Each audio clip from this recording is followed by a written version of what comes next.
Hi, this is John Ferrantino from the Big Bad Broadcast. Listen to comedians Craig Mitchell, Mike Grief every Friday on the Podcast Playground, and you'll wonder why they gave us a show. That's right, it's the Big Bad Broadcast. The Celebrity Jobber Podcast with Jeff Zito. If you like what you hear, please subscribe, give a 5-star rating, and leave a review. Check out all our past episodes on Apple Podcasts, Spotify, or wherever you pod. What if these celebrities weren't famous? What would they have become? What was their first job? We're about to find out. You know our next guest from the iconic gangster movie Goodfellas, directed by the legendary Martin Scorsese, and of course the HBO series The Sopranos, as she played Dr. Melfi. Our guest this week on Celebrity Jobber, actress Lorraine Bracco. Hello, Jeff. How are you? Oh, I'm so good. I was just watching Goodfellas over the weekend, and the scene where you flushed the stuff down the toilet, and Henry, says, "Oh, that was worth $60,000. That was all the money we had, Karen." And then that scene where you're crying and he's crying, it's just so powerful to me. I don't disagree. It was very powerful to make. I'll be truthful. What was one of the most difficult parts of making that film? Well, the fact that we worked, 16 hours a day. We were on location every day. And, it was emotionally a roller coaster. Definitely it was very difficult to shoot. I mean, I remember feeling like I let Henry down, and our whole life was going to change. And, yeah, there was so much in that. Is there something from that movie that you could tell us about Ray Liotta, as we just lost him not so long ago? And can you tell us something about Ray Liotta that you'll never forget, and maybe something funny that happened, or just a particular memory that you have of him? Well, Ray is a very committed actor, and that's always an incredible thing when you work with someone who is laser beam in his performance.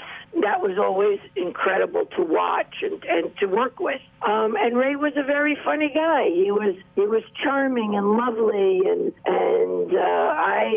it was very easy to fall in love with Ray. Let me ask you a question, Lorraine, and I'm going to call you Karen once or twice during this. Lorraine. That's okay. Oh, that's cool that you're okay with that. I mean, but I feel like I know you just from watching those films, over and over and over again. Tell me a little bit about growing up. I know you were born in Brooklyn and raised in Long Island. How was growing up for you?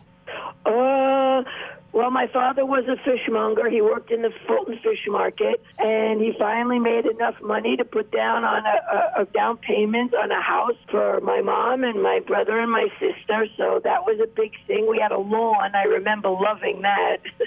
Oh, yeah, especially up there. We weren't in the street. Yeah, it was a huge difference, and I think it made my mom really happy. So it was a nice lower middle class neighborhood. It was a Jewish neighborhood. Okay. And I think that was a good thing when I told Marty Scorsese. Right. Oh, I grew up in a Jewish neighborhood. Right. I know all about being Jewish. Right. That definitely didn't hurt me. Right.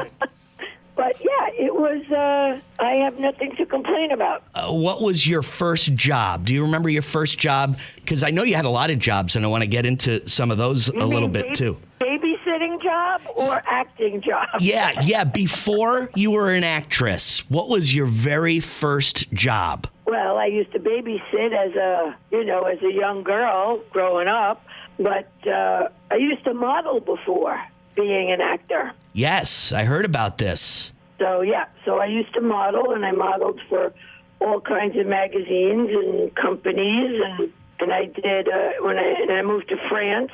A French agent asked me to come over. My parents thought it was a great opportunity. So they kind of pushed me to go, and I ended up living 10 years in Paris. Now, when you say you're a model, a lot of people throw that around over here. They're in their bra on a motorcycle on the internet. You were like a real model, a model in France, modeling for some major designers. So I just wanted to make sure I put that out there because, sometimes these days, Lorraine, I'm a model, I get it. You were a real model. How did you get discovered? Like I said, I met this agent from Paris, and she said to me, you should come. I know you're going to work really, really well. And she was right. I mean, I did end up working with some of the great photographers in France and in Italy. Paolo Reversi, Peter Lindbergh. I could go on and on. Great photographers, great designers. Jean-Paul Gaultier, I started out with him. I worked for Kenzo and Saint Laurent. I worked with a lot of really great creative people. And at the time when I was in Paris, it was a great surge of creativity. Paris had really been on fire at the time.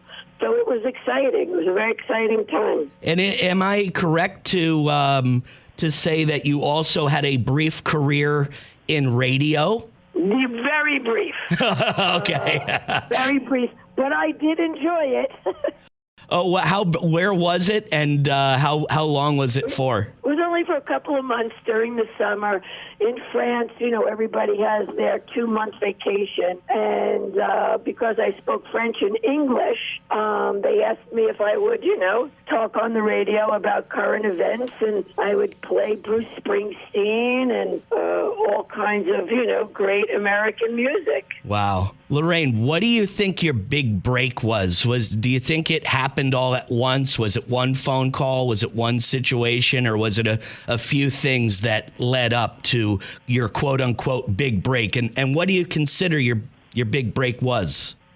Well, my big break was Someone to Watch Over Me with Ridley Scott. Okay. That was my big break. Maybe not for, the public, but for the movie industry. Did that happen to you all at once? Well, I remember being asked to fly out to L.A. to audition for I don't remember who.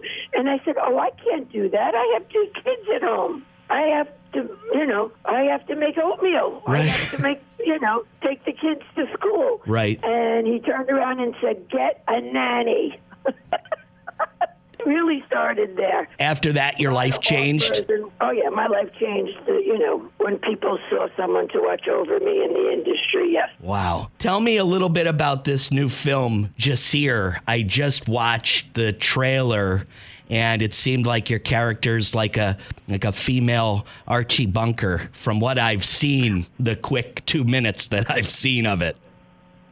Yes, she is a opioid-addicted racist. Okay. And she lives in Memphis, and her life did not work out the way she had thought, like many, many people. And this kid, Jasir, who is a Syrian refugee, moves in next door to her. And she hates him the minute she sees him because he's brown and different, and she doesn't even want him to touch her cat. It's about poverty and social injustice. It's a movie with a lot of heart and soul. Lorraine, do you with so many different things that you've done, do you think if it wasn't for acting, you think you would be a model? What would you have done if it wasn't for acting? That's a good question. I don't know. You had a lot of options, that's for sure. Well, thanks for the time, Lorraine. I do appreciate you. So, all different types of stories we hear on Celebrity Jobber. Some people from the inner city and their first job, not very glamorous, washing cars or a bus boy or working at KFC. Lorraine Bracco, a little bit different, grew up in a modest household, a lower middle class. Her father was a fishmonger, and she was discovered walking down the road. She was a pretty beautiful girl. I actually saw her senior year of high school photo in her yearbook. And very beautiful girl, discovered walking down the road. And she became a model. And they flew her out to France. And there she began a modeling career when she was just a teenager. Then she got into radio for a short bit when she was out there in France. And with those two jobs, probably opened the doors into show business a little bit. Maybe acted in a play here, maybe got into a small film here. But it wasn't until Ridley Scott, a director, called her in the late 80s and said, hey, I got a part for you. Fly out to L.A. and audition for it. And she goes, I can't go to L.A. I'm a mother. I'm making sandwiches. And he pushed her to do it. She went out to Los Angeles, and she got the part in a movie called Someone to Watch Over Me, which wasn't a huge box office hit, but put her on the map, and her big break, as she called it. What she would be doing if she wasn't in show business, if she wasn't an actress, if she wasn't Dr. Melfi on The Sopranos, by the way, one of my favorite TV shows of all time, what would she be doing? She doesn't know. She kind of laughed it off. She's like, I have no idea. But, she didn't really have to know, because she was discovered as a model, so early in life. Probably by the time she was a mother making sandwiches, maybe that was her career, until, Ridley Scott said, hey, come to Los Angeles and audition for this part. And then the rest was history with Goodfellas and The Sopranos and everything else she did. What a great guest. If you like the podcast, please give us a 5-star rating, and don't forget to leave a review.